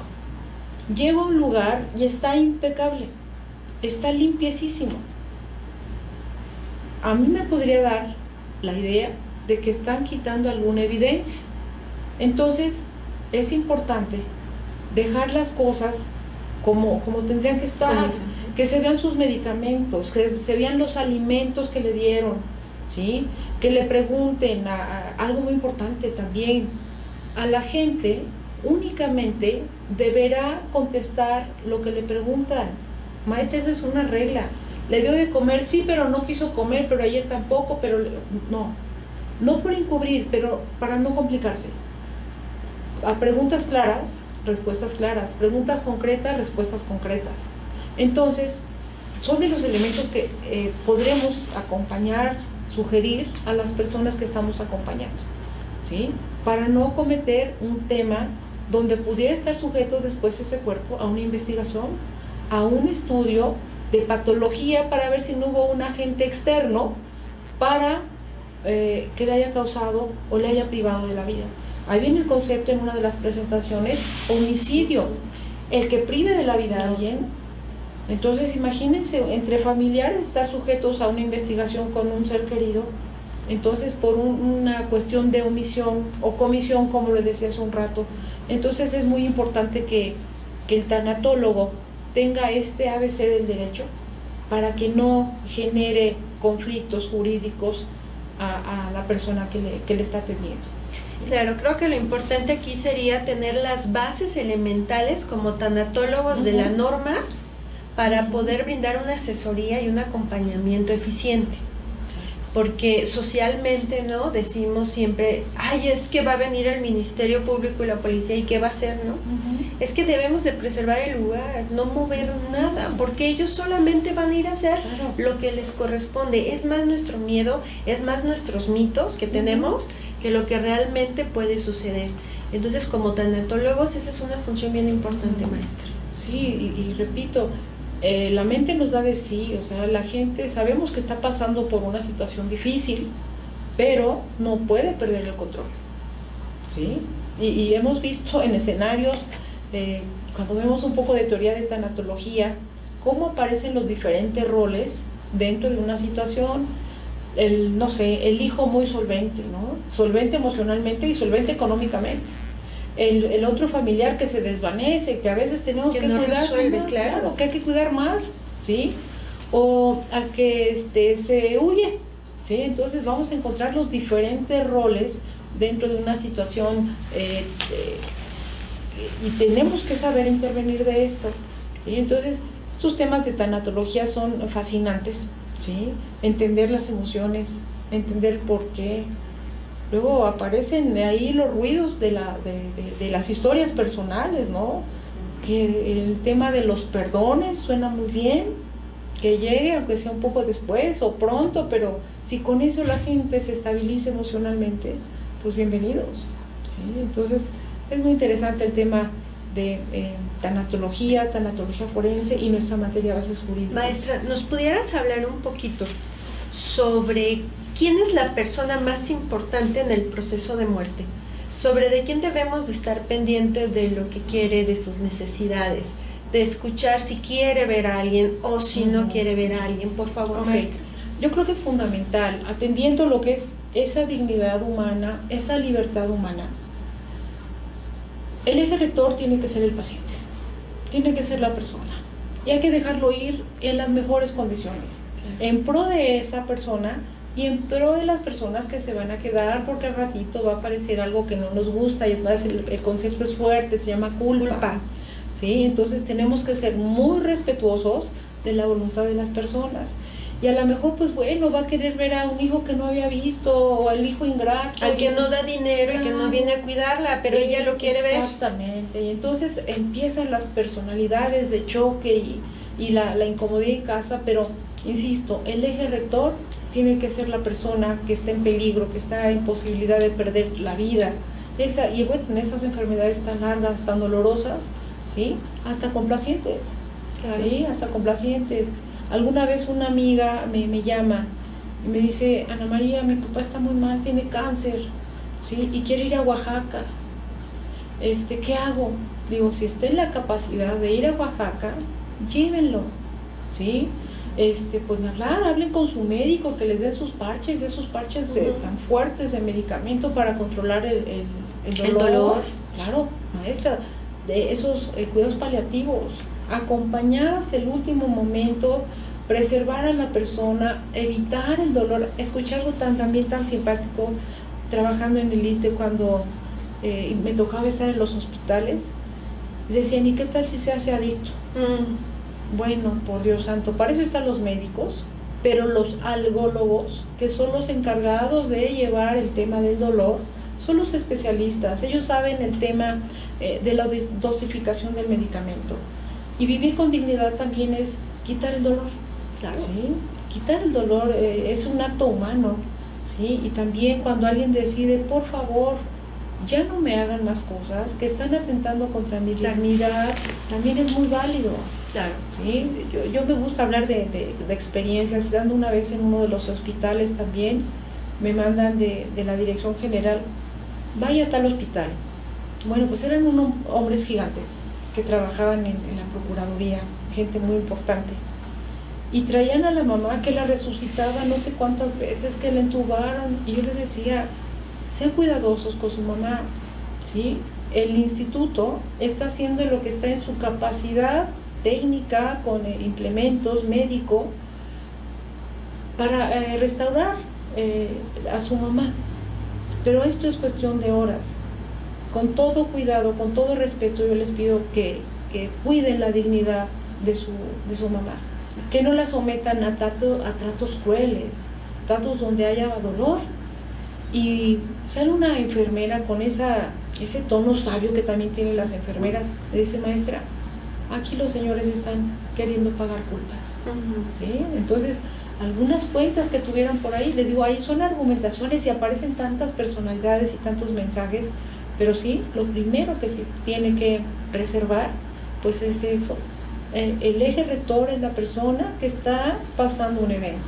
Bien, que está preparándose y viviendo su muerte. Así es. Cuando te toque vivir tu muerte, entonces tú ya tomas tus decisiones, pero no decidas por el otro. Y otro tema importante, maestra, me permito aportar y me gustaría escuchar tu opinión. Yo les digo siempre a mis chicos de tanatología y de derecho: la vida nos lleva a perder la conciencia de la muerte. Siempre la medicina está como en esta lucha y combate con la muerte.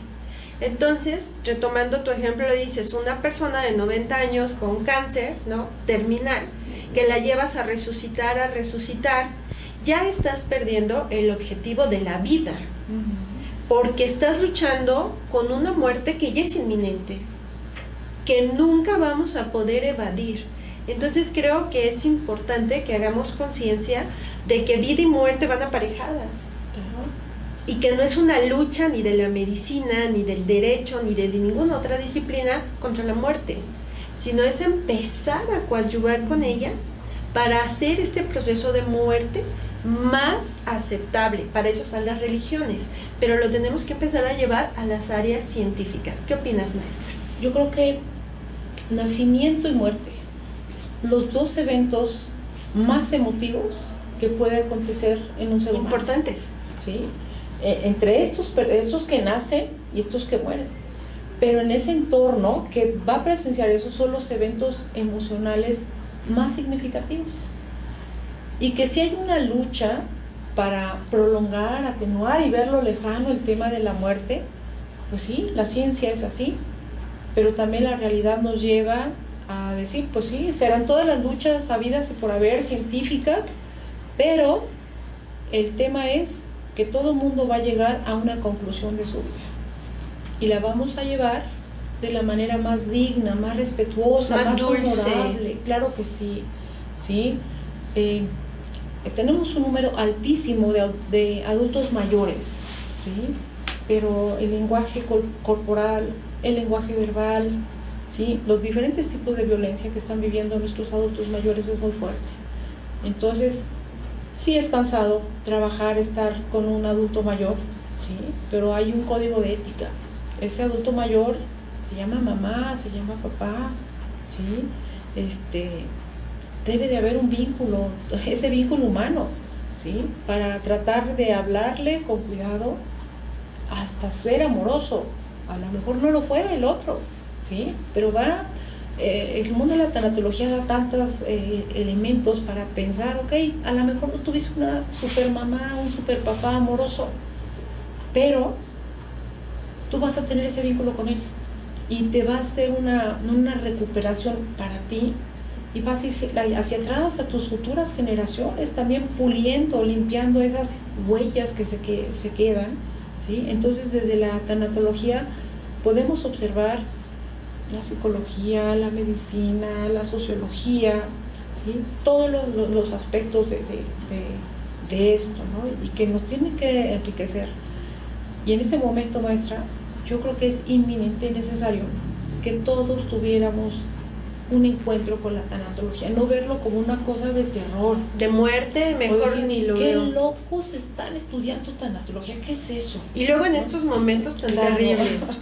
Pues con mayor razón, precisamente con mayor razón, tendríamos que estar estudiando estos temas para tomar esos eventos de la vida tan fuertes de manera menos violenta, ¿sí? Menos agresiva hacia nosotros y hacia el que se está yendo, ¿sí? Esa palabra, a mí me gusta mucho esa palabra compasivo, ¿sí? Misericordia, caramba, parece que esos dotes humanos no existieran, ¿sí? Por Dios, en estos momentos de la vida de las personas es cuando tienen que aflorar, ¿sí?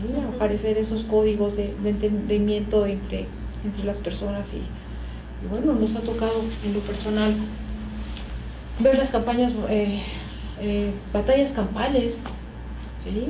Todavía no fallece una persona y bueno, pues ¿qué podemos hablar de ese acto jurídico llamado testamento? En el mejor de los casos que haya un testamento, ¿verdad? Pero claro, cuando no lo hay, maestra, bueno, pues empieza la guerra entre las personas.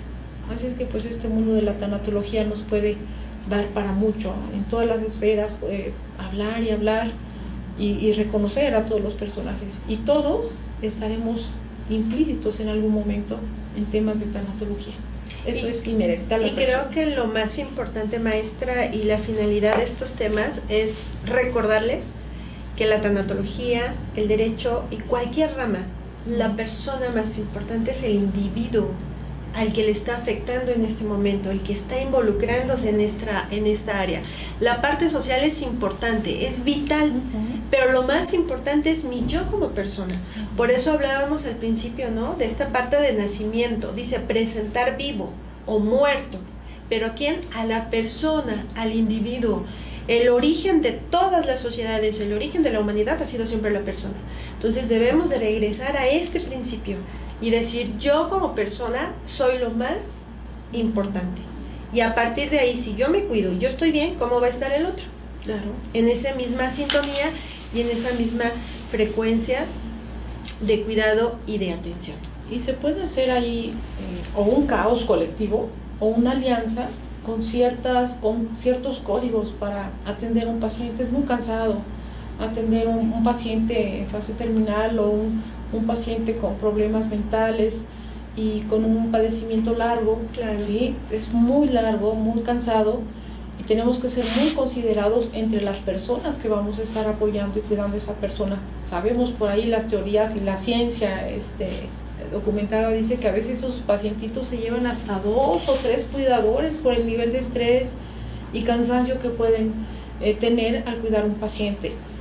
Pero pues las circunstancias son así, ¿sí? Tendremos que hacer alianzas. En una clase de medios alternativos de solución de controversias, alguien llegó a una mesa para llevar una controversia y dijo, esto es increíble y esto me sirve para las clases de tanatología. Llamó a sus hermanos para decir, ok, yo no genero dinero, ¿sí? Yo puedo contribuir al cuidado de mi mamá con tales y tales cosas, tales y tales días, pero a todos nos toca, ¿sí? Entonces, bueno, hasta en lo jurídico, esos medios alternativos de solución de controversias, en una mesa con un representante del Estado para poder armar un cuidado de un familiar adulto mayor, ¿sí? Entonces, insisto, el derecho no hay una sola cosa que se le escape, ¿sí? Y para eso es el derecho, para meter orden, para meter estructura, y tan importante la familia en el Código Civil. Tiene un apartado especial. Claro, y es observado como parte fundamental. Nuestros adolescentes, cuando hablamos de esa patria potestad, figura de autoridad para educar, pues bueno, cómo es fundamental, y no importa la edad que se tenga. Sí, ya vimos esos primeros encuentros del derecho con ese bebé que se presenta, su primer acto jurídico personalísimo, solemne, frente a una autoridad. Entonces, pues el derecho nos va a acompañar a lo largo de nuestra vida. Claro. Y vinculado así pegadito en temas de tanatología. Se dice desde la parte terapéutica de la tanatología, ¿no? Como entras, sales. Y salimos de la misma manera. Cuando la persona físicamente en el cuerpo se ha ido la vida, ¿cuál es el siguiente documento que se genera a partir de su muerte, ¿no? El certificado. Y después, el acta de defunción. Volvemos a hacer lo mismo. Que como entramos. Exactamente. Primero el certificado de alumbramiento y luego el acta de nacimiento. Tienes toda la razón. Nuevamente fallece la persona, certificado de defunción. Y que es bien interesante cómo debe de ser llenado por un médico. Dice no que tiene que mencionar día, hora, lugar, ¿sí? La forma de la muerte, señalando si fue en un hecho violento, ¿sí? También habla esas actas de defunción, que si fue en una situación catastrófica, señalar en esa acta el mayor número de datos, incluso de la ropa, para poder identificar a una persona. Y qué importante es esto cuando alguien pudiera estar buscando a su familiar y que no puede hacerlo, y que con una prenda, con un objeto que alguien tuvo el decoro, el detalle de plasmarlo en un acta y decir, ese era mi familiar. Así es. Y cerrar una estructura, acá en el pensamiento, bueno, concluyó la vida de mi familiar, ya lo encontré, ¿sí? No queda en ese mundo del vacío, ¿sí? Para poderle dar una ubicación y poder armar una estructura de cierre, ¿sí? Hasta de tranquilidad, ¿sí? De calma. O esa falsa expectativa de que va a aparecer. Claro, que también aunque pasen 5, 10, 15 años, no murió, él va a aparecer. Aunque todas las circunstancias forenses nos hagan ver que esta persona ya murió y que no va a aparecer, pero en mi negativa de muerte y en mi expectativa me están haciendo creer que esa persona va a aparecer.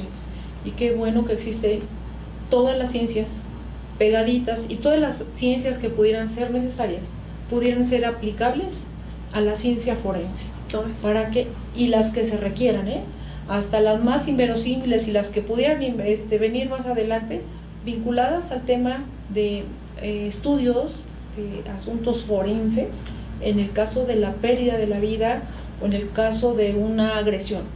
¿Sí? Qué bueno que existe esa ciencia. ¿Por qué? Porque tenemos que vivir en un orden. Claro. ¿Sí? Y las ciencias que fueran necesarias, pues echar manos de ellas para satisfacer.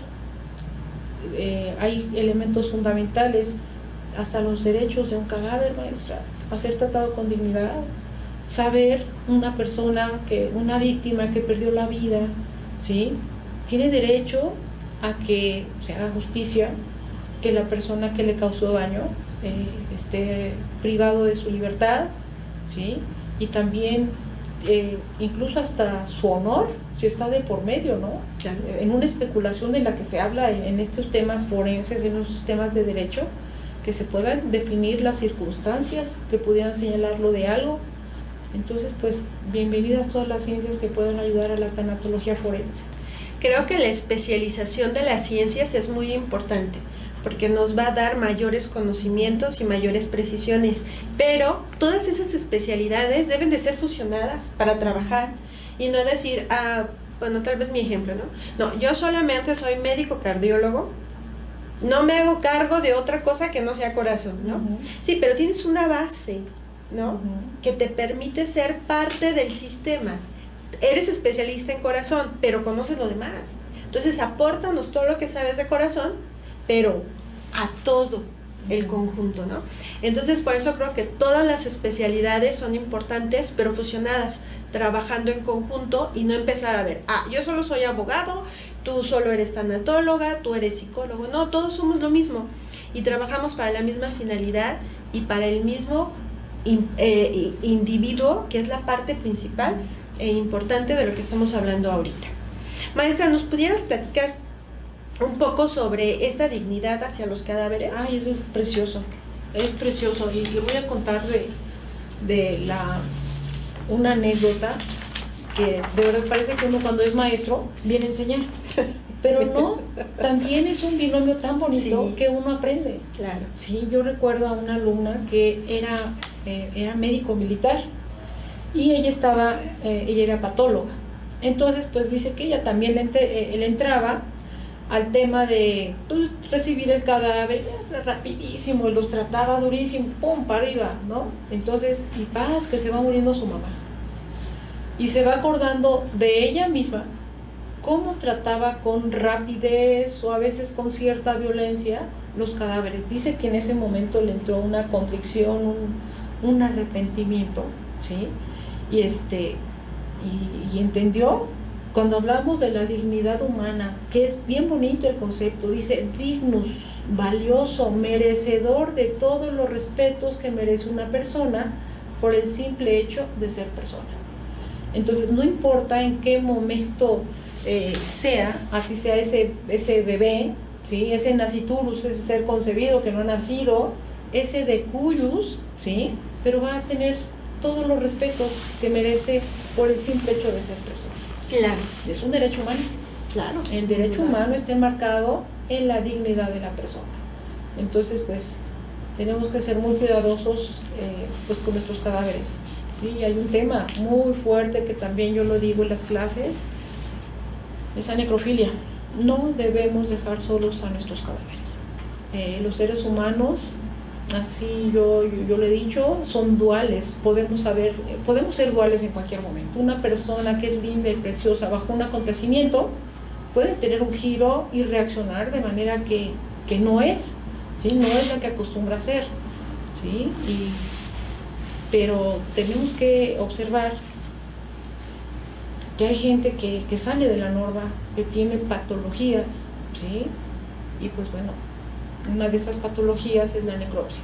Tenemos que ser muy cuidadosos con nuestros cadáveres, ¿sí? Y hasta el último momento cuidarlos, cuidar esa dignidad. Y hasta van a decir, es que estos son temas de gente que está fuera de sí. De realidad.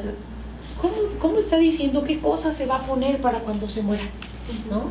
Pues está bonito que alguien deje todo tan ordenado, ¿sí?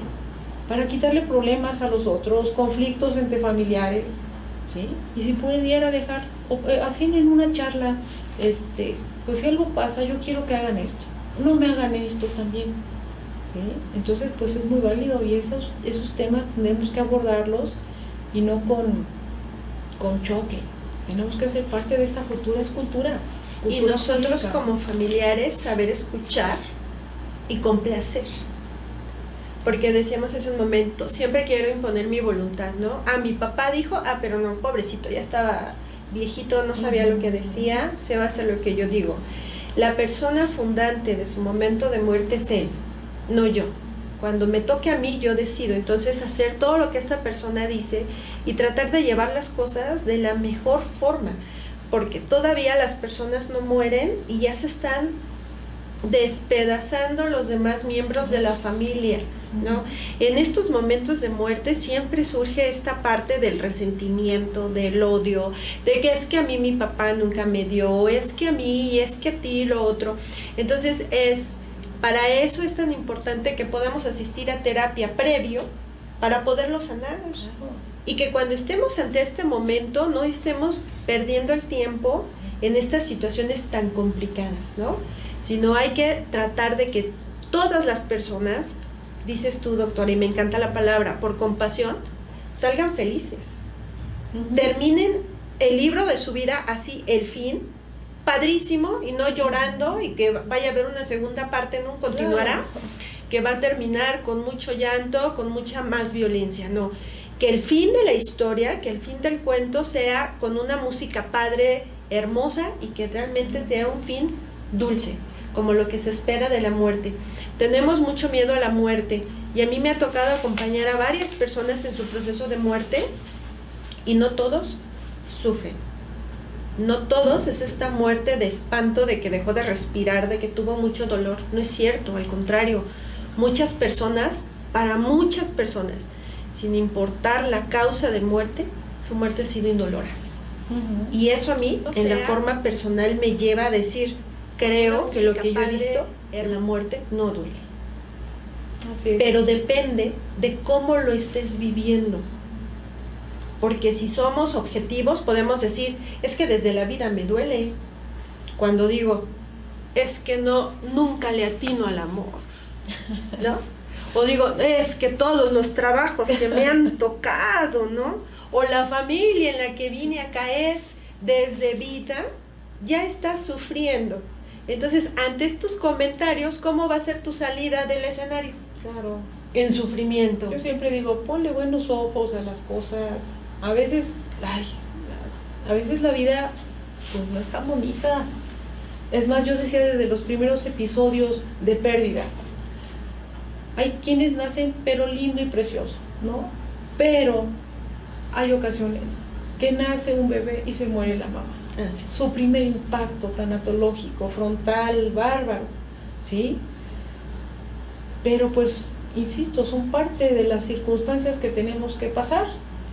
Pero ese pequeñito que se quedó sin mamá no tiene que estar condenado a una vida de sufrimiento, ¿sí? Y repito, hay quienes, ¿sí? Recuerdo tanto a un maestro Pantaleón.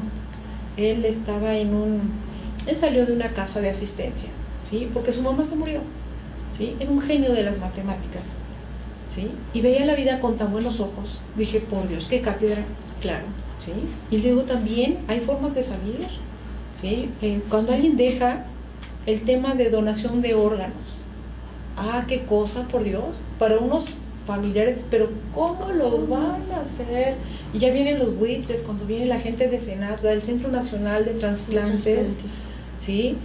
Y ya hablan fuerte de ellos, ¿no? Pero cómo a través de otros ojos, de impactos fuertes emocionales, ese evento emocional tan fuerte se interpreta, se ve, se vive y da otro resultado. Imagínense unos riñones, unas córneas, ¿sí? Yo tuve una hermana que a mi hermana la voy a recordar siempre con cariño, que donó sus córneas. Ella era periodista, ¿sí? Y mi mamá lloraba, pero ¿cómo se va a presentar mi hija con el Creador sin sus ojos? ¿Sí? Decirle, mami, ya está con el Creador, seguro ya está con él, ¿sí? Y nos vamos a presentar con espíritu, del espíritu del que nos has enseñado, de lo que nos enseñaste cuando eras pequeña. El físico se queda aquí, ma, ¿sí? Pero poder hablar, interactuar con la familia, y es fuerte, ¿eh? Porque hay quienes van a tener reacciones violentas en temas de trasplantes. ¿Sí? Trasplantes, cremaciones, ¿no? Es esta parte de que el mito existe de que cuando venga Dios, ¿cómo nos vamos a presentar si no tenemos este cuerpo, ¿no? Entonces eso es lo importante. Pues bueno, vamos a hacer una pausa, ¿sí? Este tema tan agradable, pero vamos a seguir con las indicaciones de nuestra institución y vamos a hacer una pausa y vamos a regresar en unos momentos.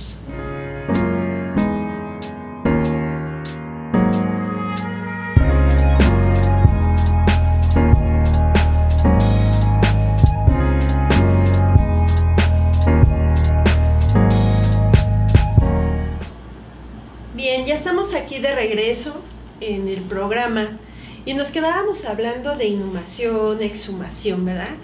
Y de acuerdo al reglamento de cementerios del Distrito Federal, ¿verdad? Tenemos que la inhumación es el acto de enterrar los restos de una persona en un ataúd enterrar los restos en un ataúd de una persona ya fallecida, y este servicio se va a llevar a cabo en lo que es en un cementerio. Decíamos hace un momento, ¿verdad?, que no podemos jurídicamente nosotros disponer de dónde vamos a enterrar a la persona o de trasladarla. Desde que la persona fallece en casa o en un hospital, jurídicamente ya no nos corresponde hacer nada con ella, ya le corresponde a la autoridad jurídica o bien al área médica hacer el traslado de este cuerpo que fue nuestro familiar para poder hacer con él todos los procedimientos que van a venir después de que la persona ya murió, ¿verdad? Y por eso es tan importante, como lo vimos hace un momento, ¿no?, el certificado médico de defunción y la autorización que expide el registro civil para poder hacer este destino final, ¿no?, que sea la inhumación o bien la cremación de la persona.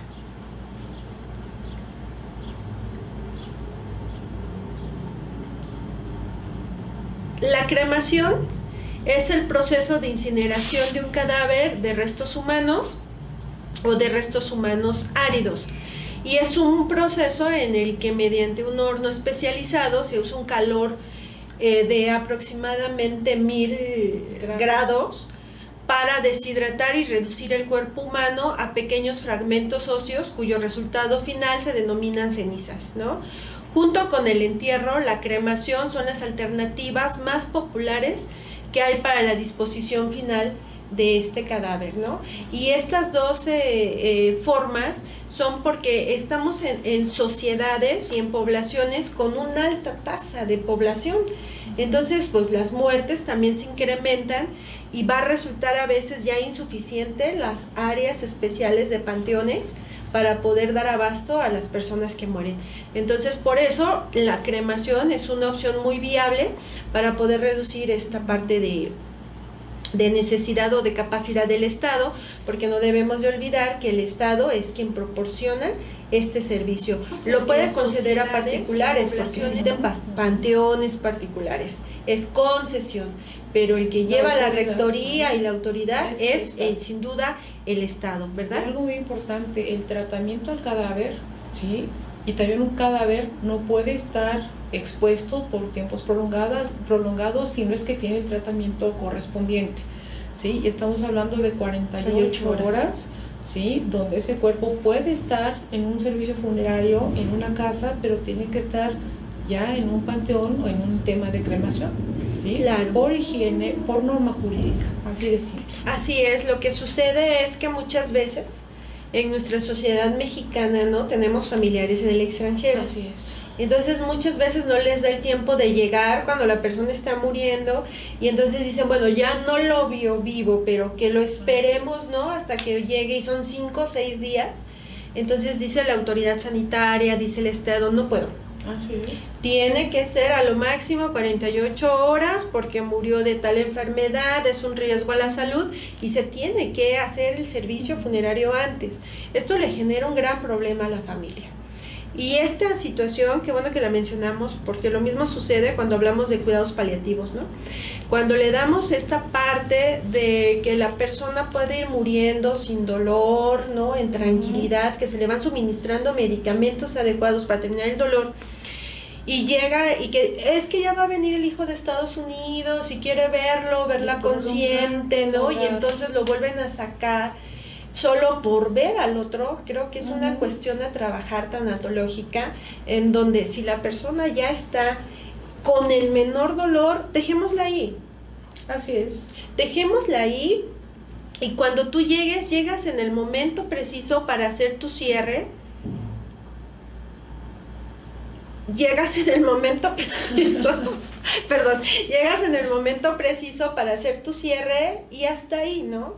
Si lo encontraste con vida, si ya no te escuchaba, si lo encontraste ya en el velatorio o en cenizas, ese es el momento que tienes para hacer tu cierre. Para eso está tu ritual, para eso está tu rito funerario. Y recordemos, maestra, que la persona es el punto principal, es el eje rector. Sí somos importantes los familiares, pero el paciente es la persona más importante. Es la parte prioritaria. Claro. Entonces, pues, no sé si tenemos espacio para unos comentarios de los que hemos recibido a través de redes sociales. Por favor. Y hacemos una pausita. Maestra, si me ayudas, por favor. Ok, yo leo la pregunta y que la maestra nos conteste esta. Maribel Aide Pérez Farías. ¿Qué sucede si una persona quiere cambiarse el nombre? Gracias. Puede hacerlo.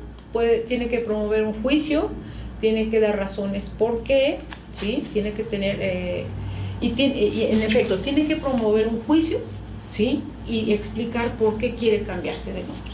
Claro, es que el cambio de nombre no es una cuestión de no me gustó, voy y lo hago, sino como lo vimos, es todo un proceso solemne, una institución que no puede ser modificado a gusto, sino es una situación muy importante. La siguiente pregunta, maestra, dice Miguel González Lemus. Hola, buenas tardes. ¿Hay alguna sanción o multa por no registrar a tiempo?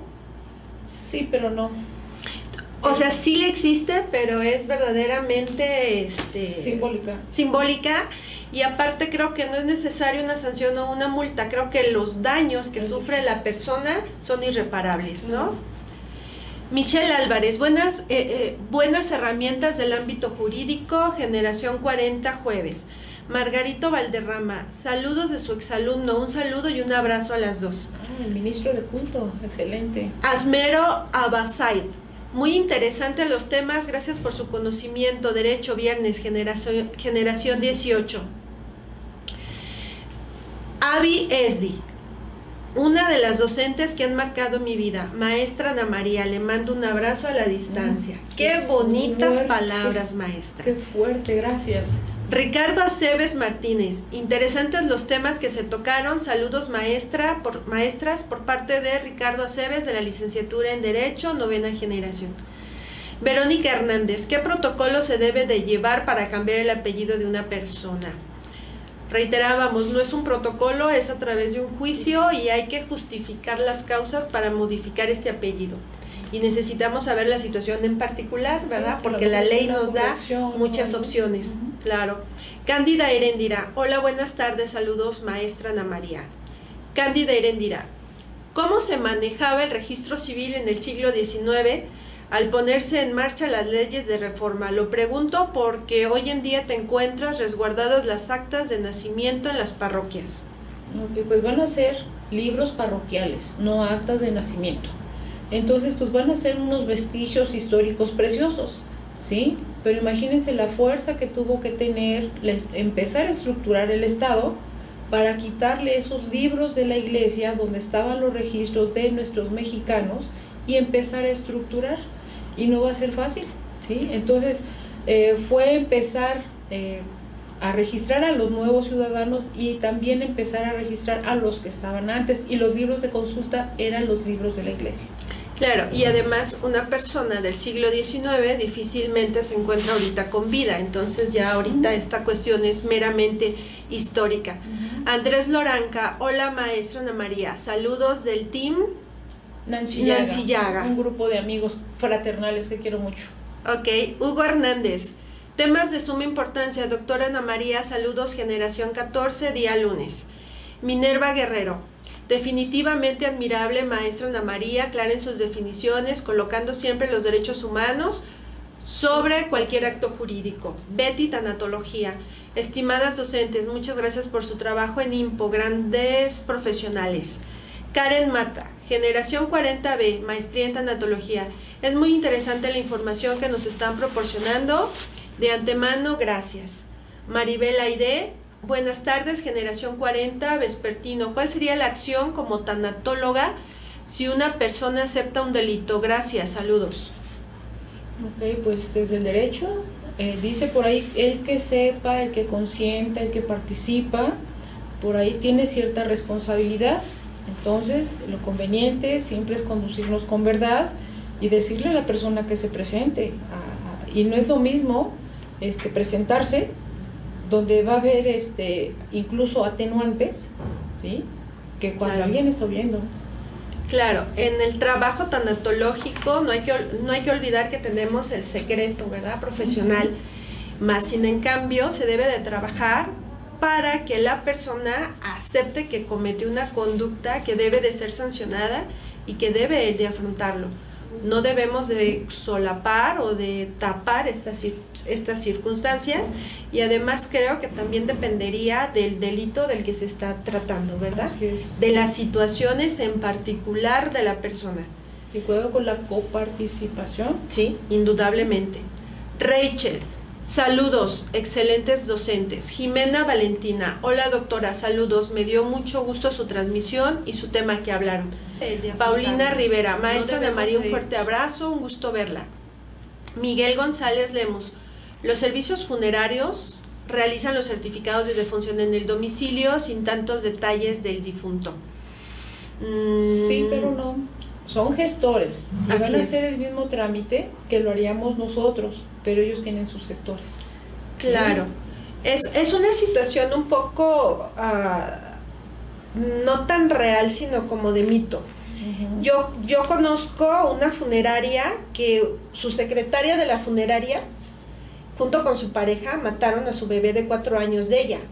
Y entonces ella, conociendo al dueño de la funeraria, de empleada de muchos años, le dijo, oye, ¿qué crees? Mi niña se asfixió en la noche, estoy muy dolida y quiero que esto se haga más rápido y todo. Y el de la funeraria dijo, sí, sin problema. Entonces le hablaron para hacer todo el trámite de funeraria, y la hermana de la mamá fue al Ministerio Público y dijo, ¿sabes qué? Creo que pasó esto. Llegaron a la funeraria, hicieron todo y descubrieron que la niña era víctima de violencia, ¿no? Violación, maltrato y demás. Entonces ahí se pudo detectar los delitos, ¿no? Pero estaban en pleno trámite, y sí se puede utilizar, pero no es tan real esto. De verdad creo que hay que quitarnos algunos mitos, ¿verdad? Maestra, Y poderlo hacer No hay objetiva. vías cortas. No No hay. hay vías cortas. El Difícilmente derecho es claro. eso pasa. Uh-huh. A lo mejor nosotros lo vemos desde la parte jurídica y tanatológica, más sin en cambio, esto de verdad, chicos, es un caso real que a mí me tocó vivir, ¿no? Así es. Y aunque sean gestores, todo el mundo está sometido al imperio de la ley. Así es. ¿Sí? Nadie puede hacer lo que le convenga. Todos tenemos que cumplir con la misma normatividad. Sí, así es. Jimena Valentina Montecillos Villa, la admiro mucho, doctora Gaby, me da mucho gusto ser parte de su vida y escucharla con un tema tan importante e interesante. Qué cosas bonitas Saludos. nos dicen. Puros piropos, por eso nos gusta venir al radio, porque nos piropean. María García, saludos maestra Ana María, un fuerte abrazo, trabajo social, viernes 18. Patti Ramírez Mar, muy interesante. Michelle Álvarez, qué buen comentario, Michelle. Respetar alta por máximo beneficio en pacientes que han sido sometidos a mecanismos de alargamiento artificial de la vida para llevar un proceso de muerte en casa y no llevar al individuo a procesos lastimosos.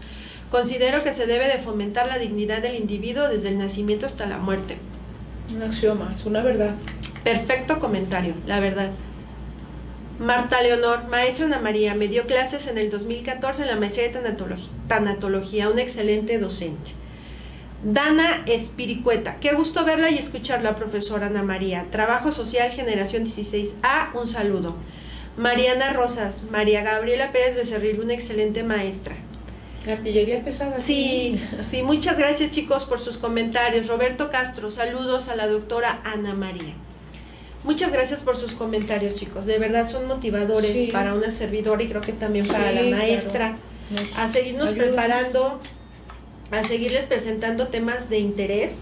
Así que mucho les agradeceríamos si nos mandaran también, ¿no, maestras? ¿Por qué no nos platican de estos temas, no?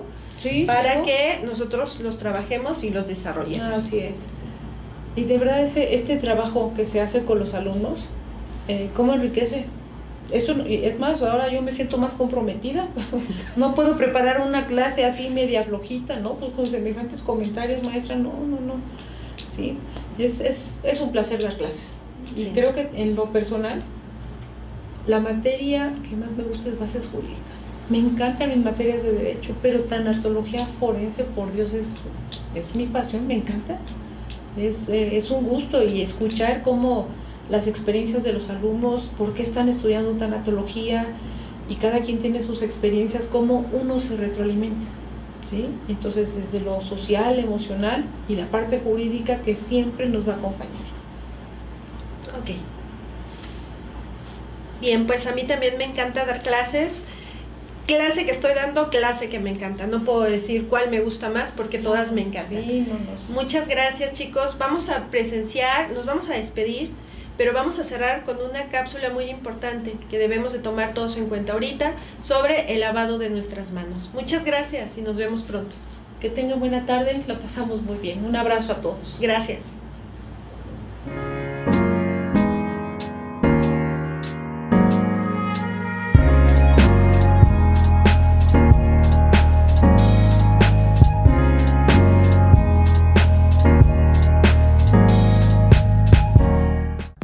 Si te gusta el contenido, dale like al video. Suscríbete y activa las notificaciones presionando la campana.